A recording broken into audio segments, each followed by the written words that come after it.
Oletko ajatellut, mitä haittaa roskista voi olla ympäristössä? Monet roskat säilyvät luonnossa jopa satoja vuosia. Roskat myös leviävät herkästi kauaskin lähtöpaikastaan. Ajan kuluessa roskat murentuvat ympäristössä pienemmiksi.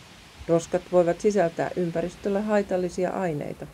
Eläimet saattavat syödä roskaa vahingossa tai tarkoituksella, esimerkiksi hajun perusteella. Eläimet voivat myös takertua roskaan. Erityisen haitallisia roskia takertumisen kannalta ovat narut, siimat, verkot ja muovipussit. Voit vaikuttaa roskaongelmaan ilmoittamalla havaintosi roskisverkkopalvelussa. Hyödynnämme tietoja tutkimuksessa.